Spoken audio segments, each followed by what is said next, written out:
en esa séptima semana del tiempo de Pascua, nosotros contemplamos este capítulo 17 del Evangelio según San Juan, que es la llamada oración sacerdotal, que es por algunos conocido como el Padre Nuestro del Evangelio según San Juan, que es también como figura de ese ofrecimiento de Jesucristo que de alguna manera purifica esa fiesta judía, fiesta del pueblo de la primera alianza, que era la de la expiación, la fiesta del llamado Yom Kippur, que era la fiesta en la que el sumo sacerdote por una sola vez ingresaba al Santo de los Santos.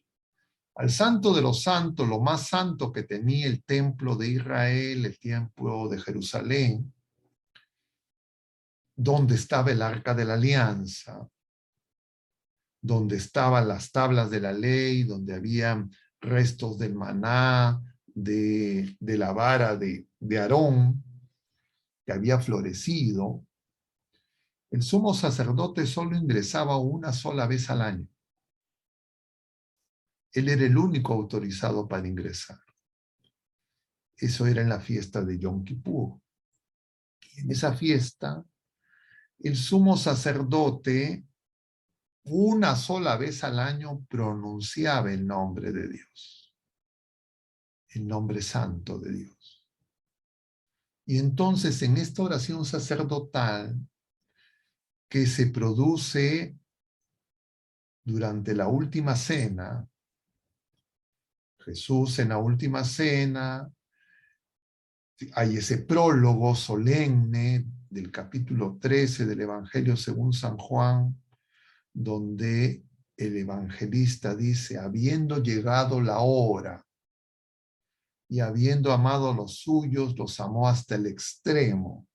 Y empieza el relato del lavatorio de los pies, empieza el relato de todo lo que acontece alrededor de la última cena, mostrando en primer lugar las miserias de los apóstoles, la fragilidad de los apóstoles, la traición de Judas, la negación de Pedro.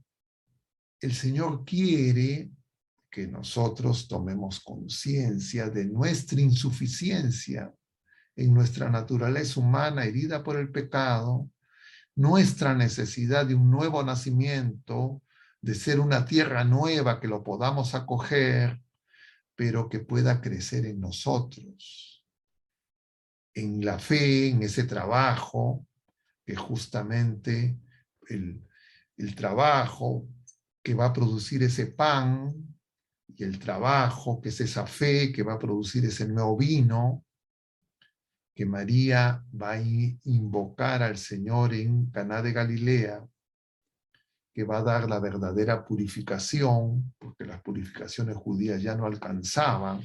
Y entonces Jesús está haciendo todo nuevo, como nos dice ese mismo capítulo 21 del libro del Apocalipsis. Hago nuevas todas las cosas. En nosotros, el Espíritu Santo, Pentecostés, tiene que producir esa tierra nueva, esa tierra buena, que crezca en la fe y en la esperanza, es decir, en ese cielo nuevo en nosotros y esa tierra nueva en nosotros. Y poco a poco nosotros, saliendo a enfrentar el mundo, tenemos que hacer que retroceda el mar en nuestra vida de fe, en nuestra vida de oración, en nuestra vida sacramental, para poder salir de Egipto, para que se abra como el mar Rojo y poder caminar a pie enjuto y poder ingresar también a través del Jordán a la tierra prometida, es decir, tomar conciencia que nosotros somos de Dios. Y entonces, para que eso se pueda cumplir, Jesucristo se ofrece en sacrificio. Por eso se le llama oración sacerdotal a ese capítulo 17. Entonces Jesús empieza a hablar con los discípulos Pero ya en el capítulo 17 ya no habla con ellos. Jesús empieza a hacer oración delante de ellos. La oración de Jesús se dirige al Padre. Elevando los ojos al cielo, dice Padre. Y empieza una oración pidiendo la glorificación con la misma gloria que tenía antes de la creación del mundo. Y luego empieza a pedir, en primer lugar, por los apóstoles, y luego por lo que a través de los apóstoles, es decir, nosotros y todas las criaturas humanas que vinieron después de los apóstoles y acogieron al Señor a través del bautismo y en la fe, para que nosotros seamos uno. Y hoy, en este último día en que hemos contemplado este último pasaje que veremos este año de la oración sacerdotal, mañana ya no veremos el capítulo 17, según San Juan, Jesús va a decir de manera muy enfática, y lo voy a leer para que no, según las traducciones, pueda haber diferencias en los textos, pero el sentido siempre va a ser el mismo. Y el sentido de esas palabras de la oración que Jesús sigue realizando a Dios Padre, donde pide no que nos saque el Padre del mundo, sino pide que nos libere del maligno, que podamos ser uno como Él y el Padre eterno son uno, y va a decir el Señor, para que sean completamente uno. Nosotros no podemos ser completamente uno si en nosotros interiormente seguimos divididos. Si es que esas olas turbulentas, esa tormenta que nos agobia en ese mar tempestuoso porque estamos en el mundo y con una fe muy pequeña y con una esperanza prácticamente inexistente, queremos acomodarnos al mundo y queremos mundanizarnos porque el mundo nos seduce, entonces no podemos ser uno internamente, no podemos cortar con el pecado, no podemos decir como el Salmo, ¿qué pasa, mar, que te resiras, que huyes, colinas que saltan como carneros? Sino buscamos que pactar y no entendemos la gracia. El mundo arregla sus problemas pactando, negociando, comerciando, comprando y vendiendo. En el mundo, la gratuidad, la gracia, el don, siempre es contra prestación, contra algún interés subalterno.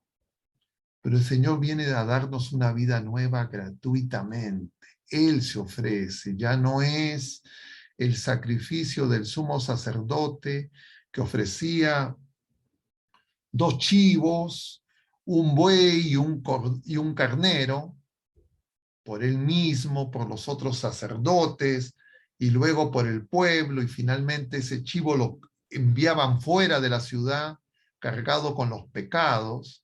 Es Jesucristo quien va a asumir todos esos pecados. Todo eso está referido, esa liturgia del Yom Kippur, del día de la expiación, en el Levítico capítulo 16, Jesús la va a asumir. Él va a ser el sacerdote que es víctima y que es altar, que es ofrenda, que es altar, que es sacerdote. Y nosotros somos pueblo sacerdotal.